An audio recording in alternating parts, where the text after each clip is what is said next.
Hola familia de Sion Church, qué privilegio poder estar con ustedes. Mi nombre es Marcos Joel Cortés y soy amigo de la casa, soy amigo de los pastores Luis y Samantha, a quienes quiero honrar. De verdad vamos a darles un aplauso a los pastores Samantha y Luis Rueda, de verdad.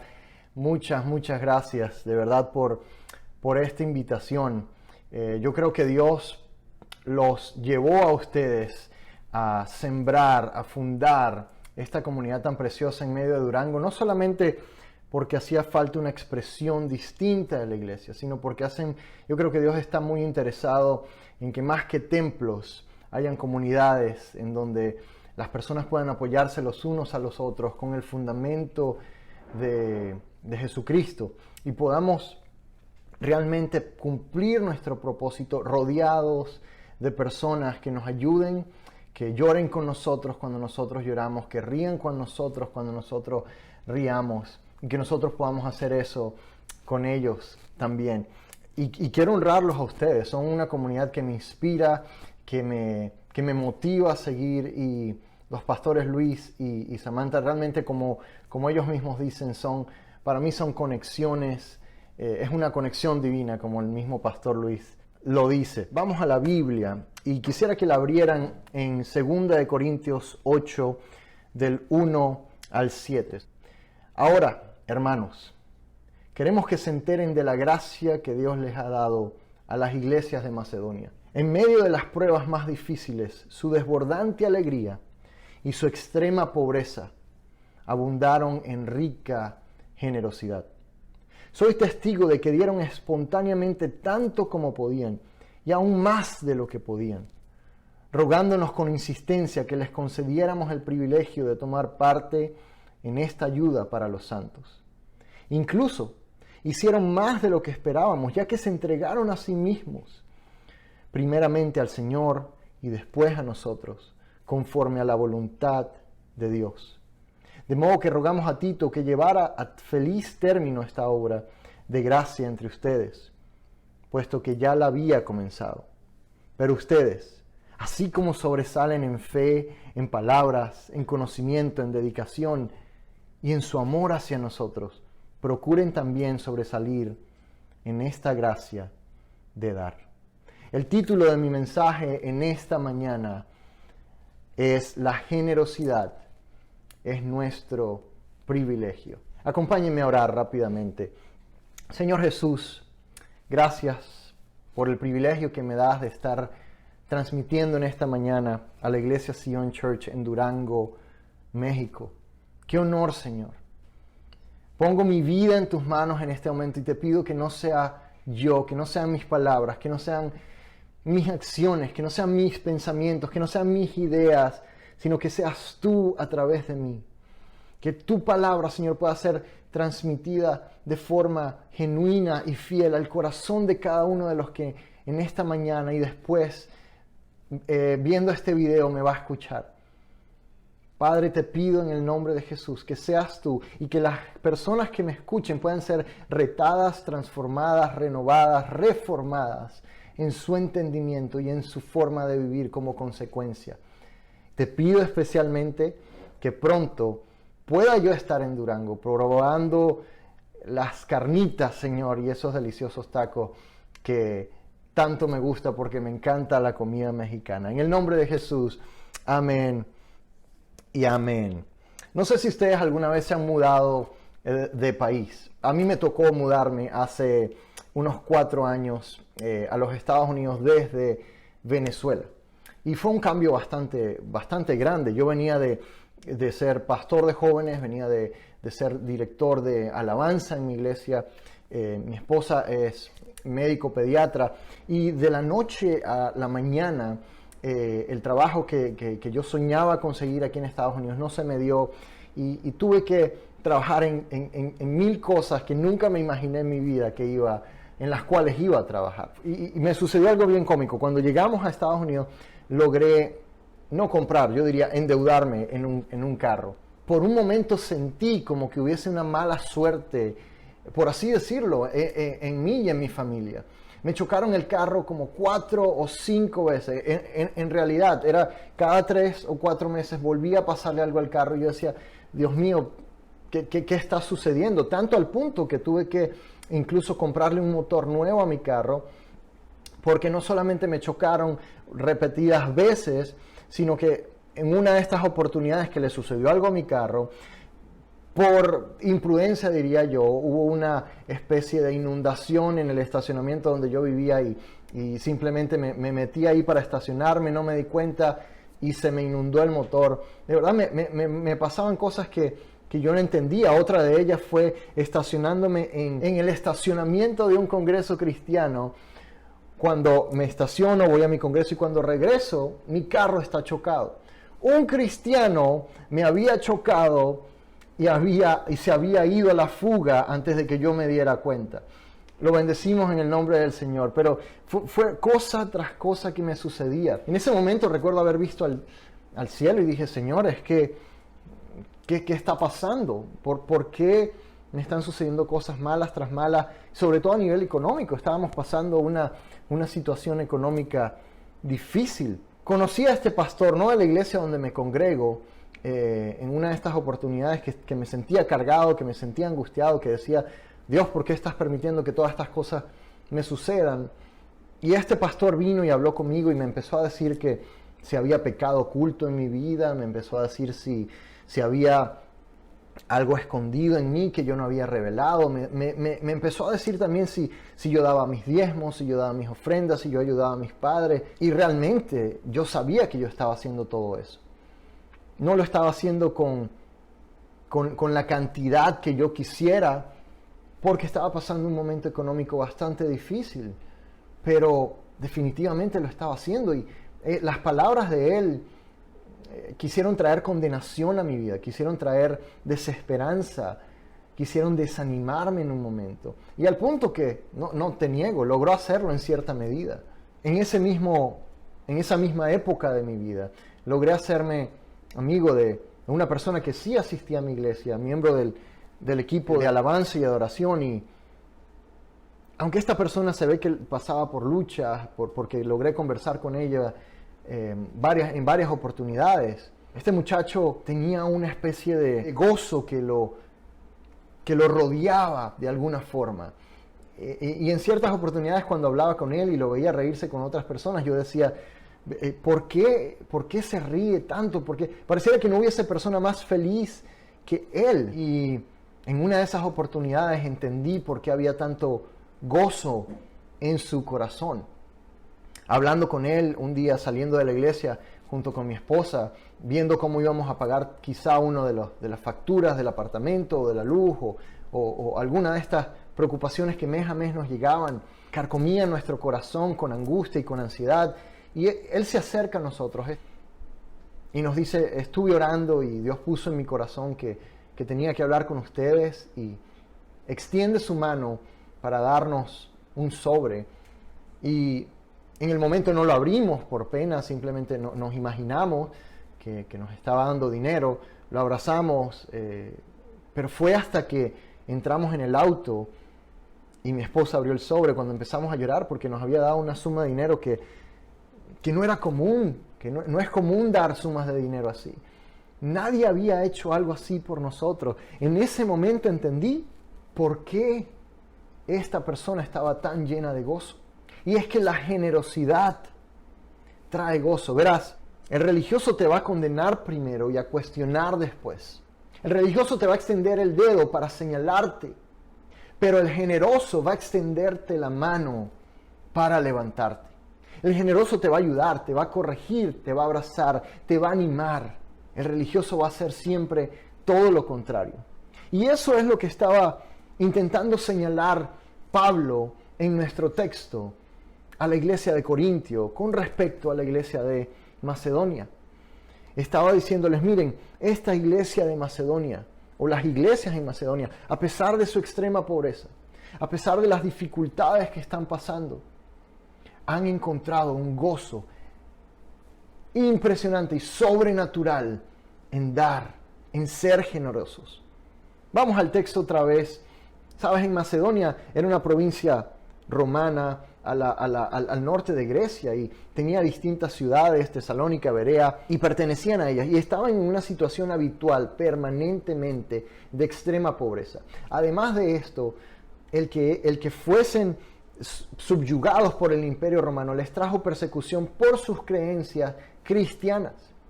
Ahora, Corintio sí era una ciudad también perteneciente a una provincia pobre, pero aún en Corintio, en medio de la pobreza de toda esta provincia, era una ciudad que había sido reconstruida como una ciudad cosmopolita. Era en los tiempos de Pablo, era el hogar de la prosperidad y la nueva riqueza. Entonces, quiero que tengan la imagen clara. Corintio, una iglesia en medio de una ciudad, una iglesia próspera en medio de una ciudad próspera.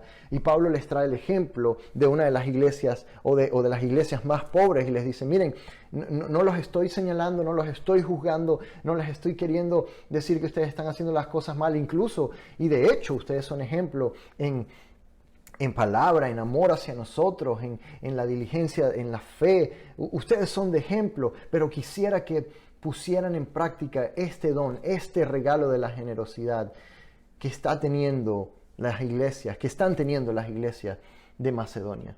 Pablo no lo hacía para ridiculizarlo, sino para enseñarles qué es lo primero que quiero decirles a ustedes en esta mañana. Que lo primero que quiero que entiendan es que la generosidad es un regalo.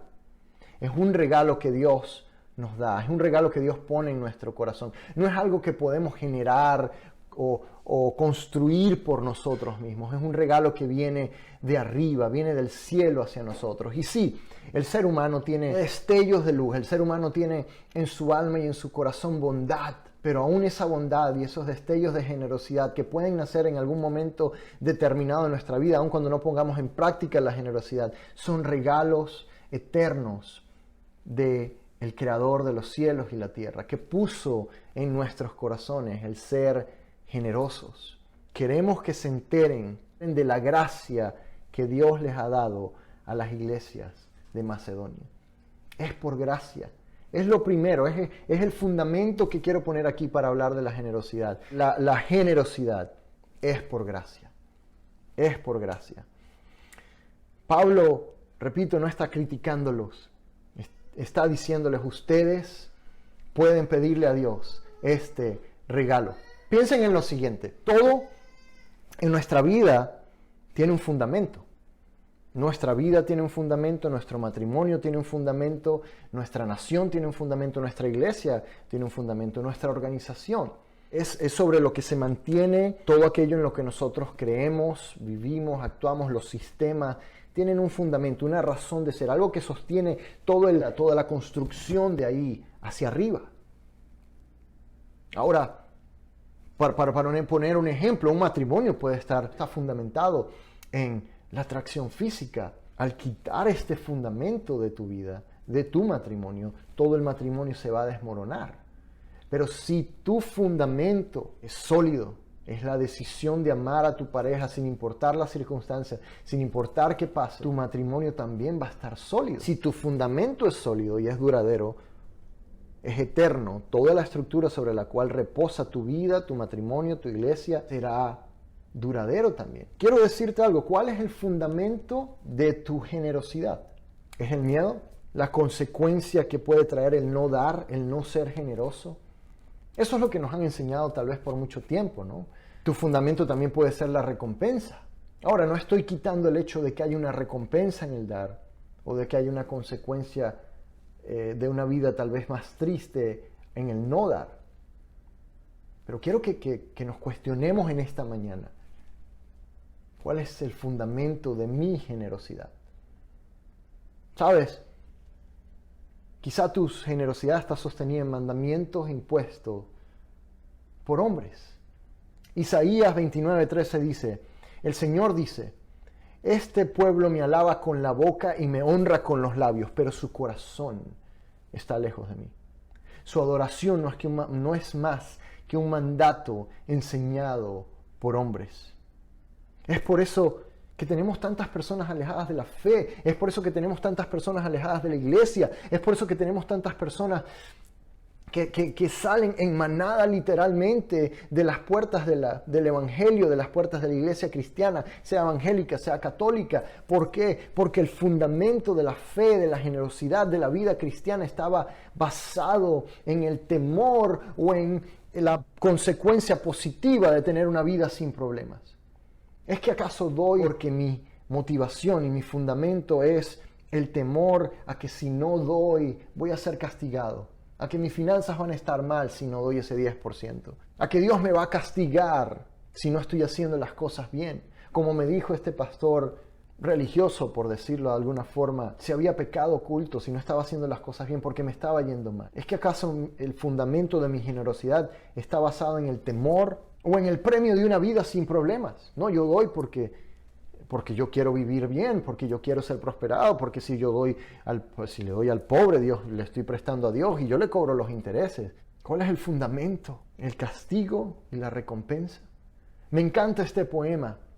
Es un poema anónimo y lo voy a leer y dice: no me mueve mi Dios para quererte el cielo que me tienes prometido, ni me mueve el infierno tan temido para dejar por eso de ofenderte. Tú me mueves, Señor. Muéveme el verte clavado en una cruz escarnecido, muéveme ver tu cuerpo tan herido, muéveme tus afrentas y tu muerte, muéveme en fin tu amor y en tal manera que aunque no hubiera cielo, yo te amara, y aunque no hubiera infierno, te temiera. No me tienes que dar porque te quiera, pues aunque lo que espero no esperara, lo mismo que te quiero, te quisiera. Es un buen año para hacer reset. Es un buen año para cuestionarnos por qué creo lo que creo. Es un buen año para decir en nuestro corazón, para hacer una introspección y decirnos, realmente, ¿por qué estoy dando, Señor? Perdóname si estoy dando únicamente por el temor a ser castigado, si no lo hago. Perdóname porque tal vez estoy dando porque simplemente quiero vivir una vida en abundancia, en prosperidad.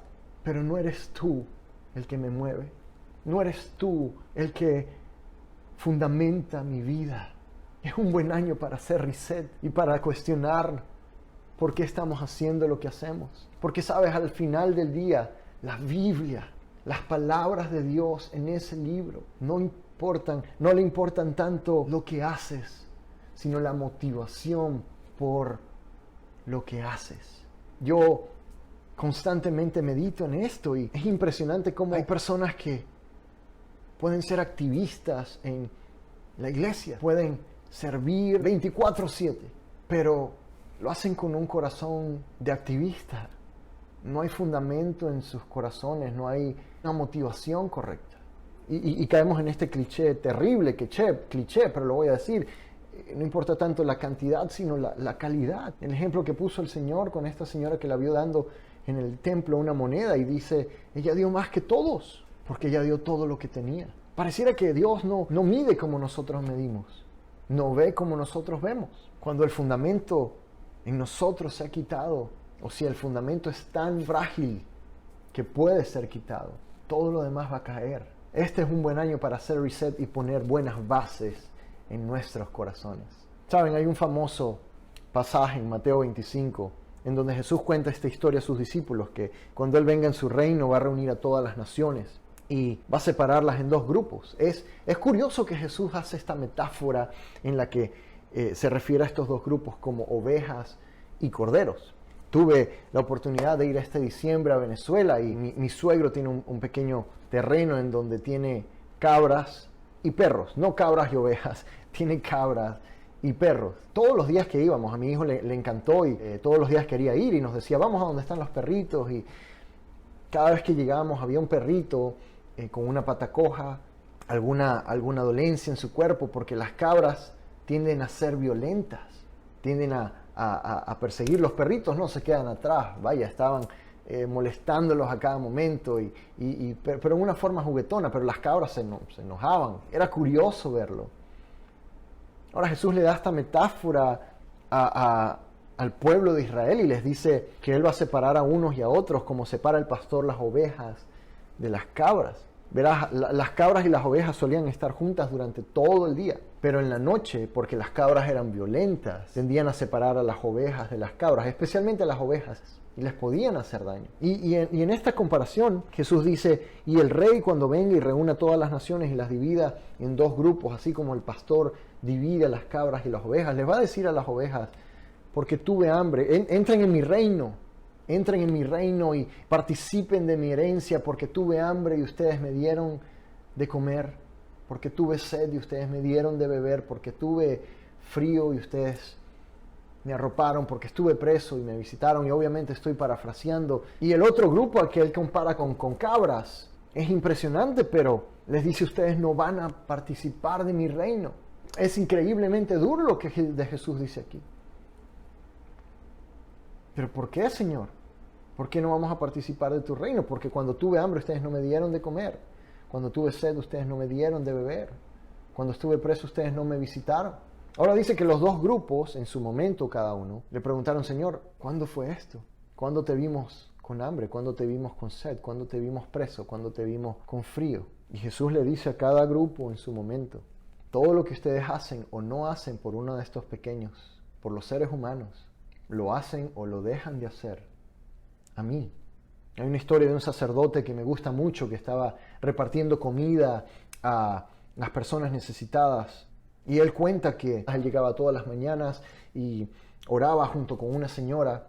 Y la señora tenía una oración muy particular, extraña, llena de una pasión que él no podía describir. Y el sacerdote dice que cuando ella oraba de la siguiente forma. Decía, Señor, ayúdame a servirte bien hoy. Espero que la comida te guste. Espero que la bebida te sea de tu agrado. Señor, sabes que esto lo hago con todo el corazón, que cuando entres por esa puerta yo pueda percibir tu rostro, percibir tu aroma y darte lo que tú te mereces. Ella tenía extremadamente claro que ella no le estaba sirviendo a personas necesitadas, sino a Jesucristo mismo. Todos hemos sido engañados por la mentira de que no hay suficiente para dar. Pero cuando entendemos que es Jesucristo mismo, la persona a la cual le estamos sirviendo, es cuando esa mentira se desvanece y entendemos que estamos dándoles al mismo Jesús y que siempre que le demos a Jesús habrá suficiente. El verso 3 de nuestro texto en 2 Corintios dice, soy testigo de que dieron espontáneamente tanto como podían y aún más de lo que podían, rogándonos con insistencia que les concediéramos el privilegio de tomar parte en esta ayuda para los santos. Tienen que entender lo siguiente, Sion. Esto es una iglesia pobre, muriéndose tal vez de hambre, y estaban rogándole a Pablo, permítenos dar, permítenos ser parte en esta recolecta que estás haciendo. Danos el privilegio de poder dar. Ellos, al igual que esta señora junto con el sacerdote, entendían que le estaban dando a alguien mayor que la persona que podían ver delante de sus ojos. La generosidad es un privilegio porque le damos a Cristo literalmente. Y si eso no nos mueve, ¿qué nos va a mover? Es como la historia del joven rico que viene delante de Jesús y le dice, Señor, ¿qué tengo que hacer para ser salvo? Jesucristo le dice, cumple los mandamientos. Él le dice, muy bien, ya yo los cumplo.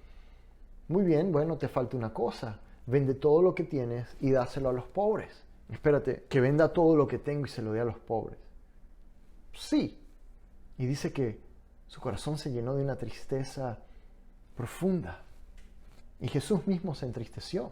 Fíjense la diferencia de actitud de el joven rico y Zaqueo. Dos personas adineradas se encuentran con Jesús. Una sale triste porque Jesús le pide dar todas sus pertenencias a las personas en necesidad. Y la otra empieza a llenarse de un gozo indescriptible al poder despojarse de todo lo que tiene y dárselo a las personas que necesitan. ¿Por qué? Porque Zaqueo entendió que el que estaba en su casa era el creador de los cielos y la tierra. Su fundamento no eran enseñanzas de hombres mortales. Su fundamento fue literalmente Cristo Jesús. Cuando tu fundamento es Jesús, no te van a importar las cosas materiales.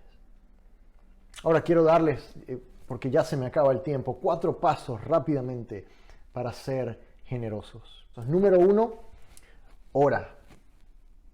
Muchos subestiman el poder de la oración, de verdad, pero déjame decirte que pedirle a Dios el regalo de la generosidad es lo primero.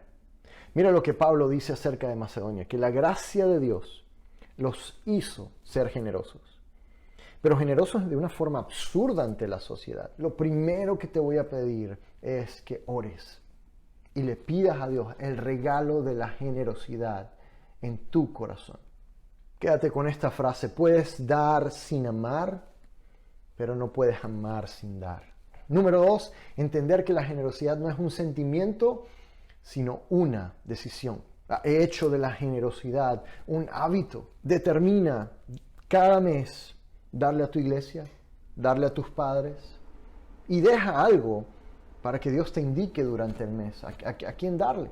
Es verdad, mira, el diablo te dice que se va a acabar, pero Dios te dice que no te preocupes, que Él es todo lo que necesitas. No esperes sentir cuándo, cuánto, dónde y a quién.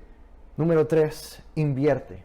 Saben que podemos consumir algo y no precisamente invertir en eso. Doy un ejemplo. A mí me encanta la Coca-Cola de dieta. Sí, lo dije, soy culpable. Pero a pesar de que me gusta mucho, jamás he invertido un solo dólar en una acción de Coca-Cola en la bolsa de valores. Jamás. Ahora, si yo pusiera $1 en esa bolsa de valores de una de estas empresas que a mí me gustan, cuando ellos empiezan a ganar, yo empiezo a ganar y empiezo a acumular. Y si ellos pierden, yo pierdo. Ahora, si yo solo consumo, cuando ellos ganan, de cierta forma yo no gano, yo sigo consumiendo. Y cuando ellos pierden, de cierta forma yo tampoco pierdo. Yo lo que hago es seguir consumiendo. Cuando inviertes en tu iglesia, en tu familia, en tu casa, en tus padres, ganas con ellos y pierdes con ellos. Yo sé que esto pueden sonar palabras muy sencillas, iglesia, pero quiero que se queden en tu corazón. ¿Sabes que puedes estar yendo a la iglesia domingo tras domingo y consumir, pero nunca invertir? Y no confundas dar dinero con ser generoso. Quiero que guardes esto para ponerlo en tu Instagram o donde quieras. No confundas dar dinero con ser generoso. Se puede ser generoso con tu tiempo. Se puede ser generoso con tus talentos. No necesitas precisamente dinero para invertir en tu iglesia. Ahora, quiero ser bien claro, manipulación en las iglesias obviamente que hay. Creo que le estoy hablando a personas maduras y si esto es nuevo para ti, déjame decirte que vas a encontrar manipulación en muchísimos lugares con la fe. Sion Church no es un lugar que manipula, pero es un lugar que definitivamente va a retarte a que vivas una vida en generosidad, porque es la iglesia de Jesús en una comunidad la que tiene como tarea ayudar a los necesitados. Y si hay una comunidad que tiene cosas en común o todas las cosas en común, va a ayudar a las personas de necesidad en esa iglesia. Y tu contribución a Sion va a ir destinada precisamente a ayudar a las personas necesitadas. Come on, iglesia. Y si alguien te dijo que si das dinero y no va a haber problemas en tu vida, está bien equivocado, no ha leído la Biblia bien. Pero déjame decirte lo siguiente, la Biblia no predica un evangelio de prosperidad, sino un evangelio de generosidad. Invertir es igual a involucrarse. Es muy fácil simplemente dar dinero en la iglesia, pero ¿qué tal si le preguntas al pastor, a la pastora, al líder de alabanza, al líder de audiovisuales, no sé, a la persona que está a tu lado? ¿Cómo estás? ¿Cómo te sientes? ¿Puedo orar por ti? ¿Quieres que te visite? Quizá te encuentres con que haya alguien en el hospital que necesite que vaya a orar por él. Y quizá tú tienes un poco más de dinero en tu bolsillo, o no, pero te sientes movido por el Espíritu Santo a ayudarla. Eso es involucrarse. Y va más allá de simplemente dar dinero. El que ama se involucra. Y número 4, y con esto termino, vive ligero. Mateo 6:24 dice, no puedes servir a Dios y al dinero. La palabra realmente viene del arameo mamón y en griego suena muy igual, pero traduce de varias formas. Posesiones, tesoro, confianza en las riquezas. Es decir, no puedes servir a Dios y a tus posesiones, a tu dinero, a tu confianza realmente en las cosas materiales. Estamos llenos de cosas que no nos llenan. Anota esta frase por ahí si estás anotando. La abundancia no es tener muchas cosas, es tener lo que realmente necesitas. Te invito a que veas tu closet, qué ropa no usas, y se la deja a alguien que necesita. No te imaginas el milagro que se ha significado para las personas que nosotros ayudamos en la fundación, la ropa que le sobra a mucha gente aquí. Un milagro.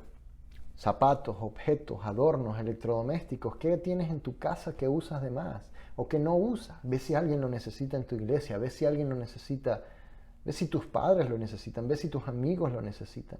Involúcrate. Es más que dinero. La generosidad es vivir desprendido. Yo no puedo servir a Dios y a las cosas materiales. Si realmente creo en el cielo y quiero hacer tesoros en el cielo, debo entender que lo que tengo se queda.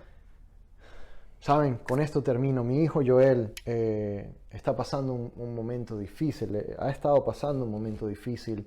Debido a la pandemia se apegó mucho al hermano de mi esposa que quedó aquí atrapado por accidente. Él es de Venezuela y vino a visitarnos y quedó atrapado por accidente.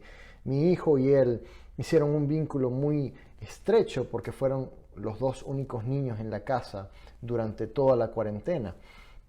Y cuando eventualmente el hermano de mi esposa, que tiene 12 años, para darles contexto, mi hijo tiene 3, cuando realmente se fue a Venezuela, cuando eventualmente se fue a Venezuela, mi hijo pensamos que había caído en depresión, dejó de hablar, dejó de hacer las cosas que hacía de niños y empezó a comportarse de nuevo como un bebé psicológicamente. Esto se conoce como regresiones y no es una depresión, pero es un duelo. Es como si literalmente se le hubiese muerto su hermano mayor. Ya no estaba.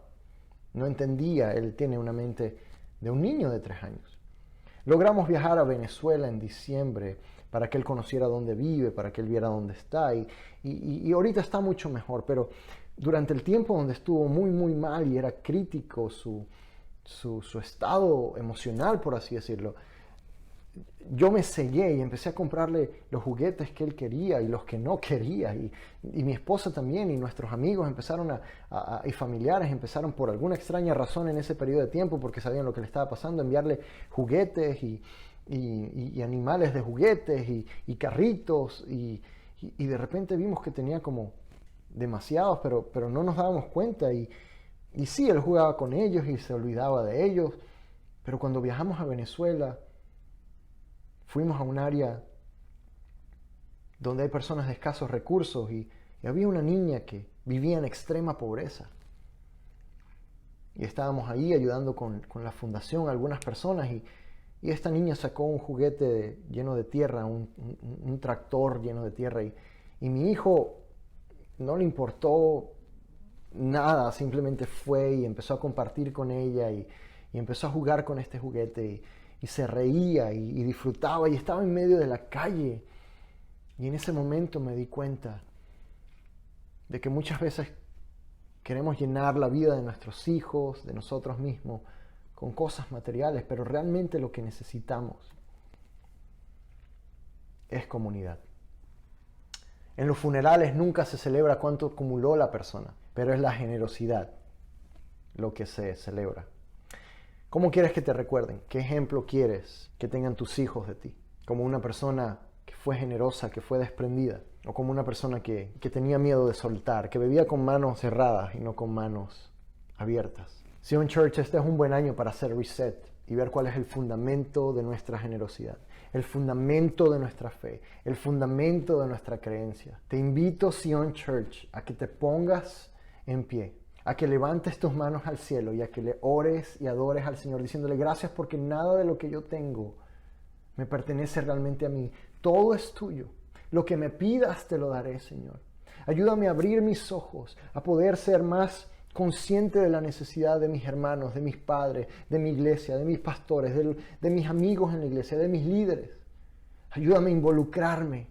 Ayúdame a ser como tú. Ayúdame a ver lo que tú ves, a amar lo que tú amas, a oír lo que tú oyes y a ser generoso de la forma en que tú quieres que sea generoso. Amén. Amén.